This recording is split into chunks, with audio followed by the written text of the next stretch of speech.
자, 지금 인간의 영혼을 살펴보고 있습니다. 사람이 응행하고 태어날 때 사람의 영혼은 이미 죽어서 태어납니다. 죄와 허물로 죽었던 너희를 살리셨도다. 그래서 육신이 살아있을 한평생 동안에 내 영혼이 죽었다는 것을 빨리 깨닫고 영혼을 다시 살려내야 합니다. 이 영혼을 다시 살려내는 방법이 바로 예수 믿는 것입니다. 다른 방법이 없습니다. 주 예수를 믿으라. 그리하면 너와 내 집이 구원을 얻으리라. 구원이라는 것이 바로 죄와 허물로 죽었던 내 영혼이 다시 살아나는 것, 영혼이 소생하는 것, 그것이 구원이고 영생입니다. 그러므로 영생은 이 땅에서 시작이 됩니다. 죽어서부터 영생이 시작되는 사람은 한 명도 없습니다. 영생을 얻었고 너희에게 영생이 있음을 알게 하려 함이라. 영생은 예수 믿는 그 순간부터 이 땅에서 시작되는 것입니다. 그러므로 신자는 이미 영생을 얻었다는 것을 알고 있기 때문에, 죽음은 이제 천국으로 넘어가는 관문이라는 것을 알고 있기 때문에 죽음 앞에서도 흔들리지 아니하고 영혼의 깊은 안식을 누릴 수가 있는 것입니다. 자, 그러면 우리가 천국 가면 기억이 있는가? 이 땅에 살면서 경험했던 그 모든 일들을 기억하는가? 그렇습니다. 분명히 기억합니다. 누가복음 16장에 부자와 거지 나사로 비유를 보면 지금 그 현장이 지옥입니다. 그 지옥에서 부자는 분명히 이 세상에서 살 때 그 부귀영화를 기억하고 있었습니다. 나사로가 어떤 존재라는 것을 기억했고 그 형제 5명이 지상에 남아 있다는 것을 기억했습니다. 마태복음 7장 22절에도 기억하는 말씀이 나옵니다. 나더러 많은 사람이 그날에 이르되 주여 주여 우리가 주의 이름으로 선지자 노릇하며 주의 이름으로 귀신을 쫓아내며 주의 이름으로 많은 권능을 행치 아니하였나이까. 선지자 노릇했던 일, 귀신 쫓아냈던 일, 권능 행했던 일, 이런 일들을 저들은 다 기억하고 있었습니다. 그럼 천국에도 시간이 있는가? 영혼의 세계에도 시간이 존재하는가? 이런저런 학자들의 견해가 있는데 종합해보면 천국에도 시간이 있다는 것입니다. 그런데 우리가 보통 시간이라고 하면은 과거에서부터 현재로 그리고 미래로 운동해가는 그런 의미에서의 시간입니다. 그러나 천국의 시간은 지금 우리가 사용하고 있는 그런 시간들하고는 다르다.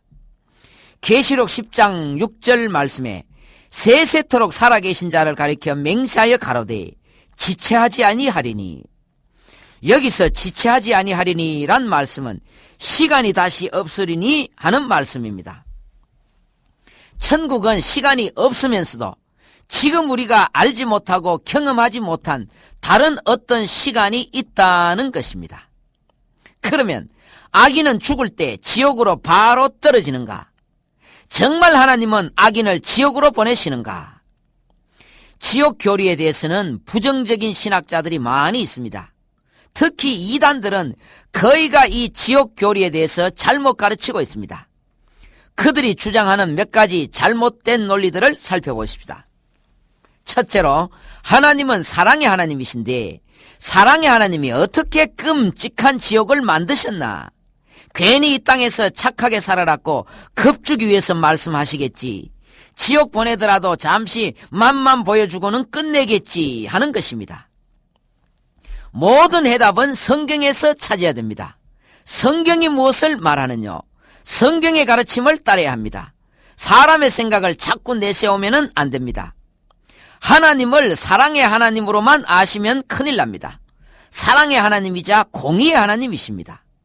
천국을 만드신 이도 하나님이시지만 지옥을 만드신 이도 하나님이십니다. 영원한 천국을 선물로 주시는 것도 하나님의 속성이지만 영원한 지옥을 선물로 주시는 것도 하나님의 속성입니다. 특히 하나님의 사랑을 끝까지 거절하는 자에게 주어지는 것은 지옥의 영원한 형벌밖에는 없습니다. 두 번째로, 하나님은 의로우신 분인데 짧은 한평생의 일시적인 죄에 대해서 영원한 형벌을 과하지는 않을 것이다. 그것은 하나님의 의에 위배된다 하는 것입니다. 여기에 대한 해답입니다. 형벌의 기간을 결정짓는 것은 범죄의 기간이 아닙니다. 단 1분 내에 행한 범죄를 할지라도 무기징역도 있고 사형도 있습니다. 형벌의 기간을 결정짓는 것은 범죄의 성격입니다. 그 범죄가 어떤 성격을 가지느냐에 따라서 형벌의 기간이 달라지고 사형에 처해지기도 합니다. 하나님은 우리 인생들을 구원하시기 위해서 모든 것을 다 주셨습니다.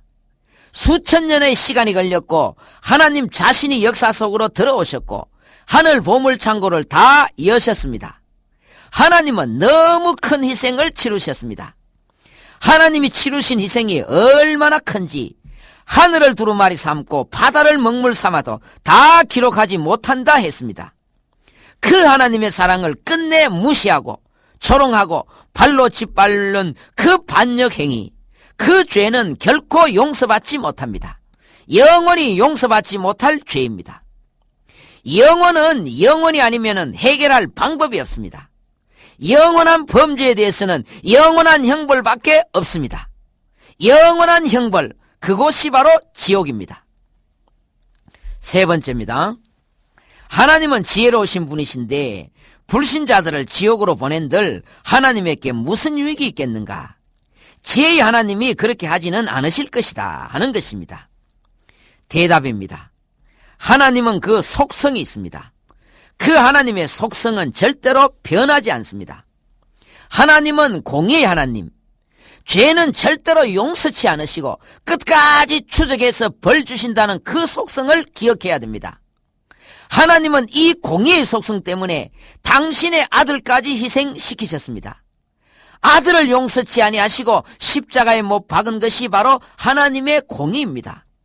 만약에 하나님께서 지옥 형벌을 거두시고 모든 사람을 다 용서하신다면 그분은 이미 하나님이 아닙니다. 하나님이 될 수가 없습니다.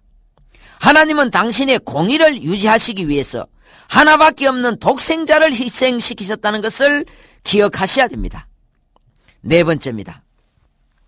하나님은 전능하신 하나님이신데 그러므로 하나님은 그가 창조하신 사람들을 사탄의 소나기 속에 들어가도록 허락지 않으실 것이다. 결국 모든 사람들은 하나님의 전능하심 때문에 다 구원받을 것이다 하는 것입니다. 이것이 바로 만인 구원론입니다. 만인 구원론. 결국 모든 사람은 다 구원받는다 하는 것입니다. 이것은 착각입니다. 하나님은 사람을 만드실 때 자유의지를 주셨고 인격을 주셨습니다.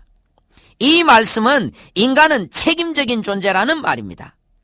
인간은 이렇게도 할 수 있고 저렇게도 할 수 있지만은 그 행동의 결과에 대해서는 책임을 져야 됩니다. 하나님은 모든 사람들을 천국으로 이끌기 위해서 그 전능하신 힘을 사용하지 않습니다.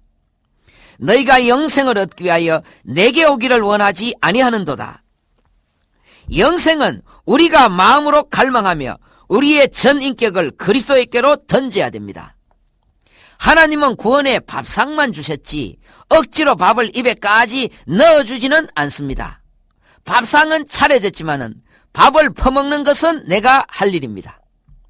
태초에 하나님께서 인간을 뻣뻣한 로봇으로 만드셨다면 억지로 퍼먹여 주실 것입니다. 그러나 하나님은 자유의지를 주셨습니다. 모든 판단과 결정과 행동은 이제 나의 몫입니다. 하나님이 주신 그것을 내가 사용해야 됩니다. 하나님이 주셨지만 내가 활용하지 않으면 그 결과에 대해서는 내가 책임을 져야 됩니다. 그리스도를 고의적으로 거절하는 사람, 그는 결국 자신의 천하보다 귀한 영혼을 잃어버립니다. 만인 구원설, 결국 모든 사람은 다 구원받는다는 것인데 이것은 죄를 감추고 죄를 숨기려는 인간들의 희망사항이지 성경의 가르침과는 정면으로 위배됩니다. 알곡과 가라지, 양과 염소, 오른쪽 왼쪽, 슬기로운 처녀와 미련한 처녀, 좋은 고기 나쁜 고기, 이 모든 비유는 만인 구원설이 아닙니다. 하나님이 모든 만민을 구원 안 하신다는 말씀이 아니라 하나님은 아무도 멸망받기를 절대로 원치 않으십니다. 그러나 인간들이 그것을 원하고 있지를 않습니다. 영생을 얻기 위하여 목말라 그리스도께 오기를 원치 않아요. 하나님은 인격과 자유의지를 주셨음에도 그것을 잘못 사용하고 있다는 말입니다. 그러나 그 잘못 사용한 책임은 인간이 져야 됩니다. 다섯 번째로, 과연 하나님은 악인들이 죽을 때 최종적인 형벌로서의 지옥을 가르치고 있는가? 그렇습니다. 성경은 단호합니다. 악인들의 최종 상태는 지옥입니다. 지옥은 잠시 그치는 나루터가 아닙니다. 몸과 영혼이 함께 마지막으로 가는 곳이 지옥입니다. 그래서 한 번 지옥은 영원한 지옥입니다. 결코 빠져나오지를 못합니다. 만약에 지옥을 빠져나올 수 있다면 지옥은 마지막 장소가 아니잖아요. 그러나 성경은 마지막 최후의 장소, 그 다음에는 더 갈 곳이 없는 장소로서 지옥을 가르치고 있습니다. 이곳은 영원한 장소입니다. 자, 지옥 교리를 부정하는 이단들의 몇 가지를 살펴봤습니다. 지옥은 지금도 불타고 있습니다. 지옥을 부정한다고 지옥불이 꺼지지 않습니다. 그 불은 영원히 꺼지지 않아요.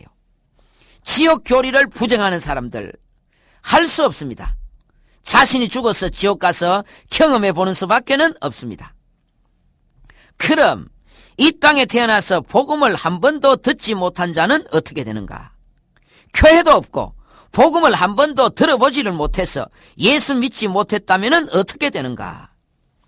만일 구원이 복음을 듣는다는 것에 달려있다면 왜 하나님께서는 모든 사람이 다 복음을 듣게 하시지 않는가 하는 것입니다. 항상 우리는 성경의 가르침에 귀를 기울여야 된다는 원칙을 놓치면 안 됩니다. 인간적으로 생각하면 큰 오류에 빠집니다. 답은 성경밖에 없습니다. 성경을 떠나면 떠나는 순간에 모래 위에 서 버립니다. 구원은 오직 예수, 오직 믿음이라는 것을 다시 한번 기억하십시오. 오직이란 말은 그것밖에 없다, 다른 답이 없다는 말입니다. 오직 예수 믿는 것 외에는 구원의 자격과 조건이 절대로 없다는 말입니다. 그래서 우리가 옛날에 복음이 삭막한 그런 시대에 태어나지 아니하고 복음이 풍성한 이 시대에 태어났다는 것은 정말 은혜 중에 은혜입니다. 중국이나 북한 같은 공산주의 국가에 태어나지 아니하고 마음껏 예수 믿을 수 있는 한국에 태어났다는 것이 정말로 축복 중에 축복입니다. 만약에 사람이 예수를 안 믿고 어떤 다른 방법으로 구원받을 수 있다면 우리는 복음을 증거할 필요가 없습니다.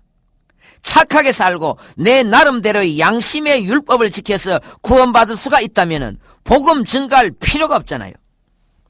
차라리 복음을 안 전하는 것이 낫습니다. 만약에 사람이 내 나름대로의 어떤 다른 방법으로 구원 얻을 수 있다면 범죄한 우리 인간, 죄인된 우리 인간에게는 그 방법이 예수 믿는 방법보다는 훨씬 더 쉽습니다.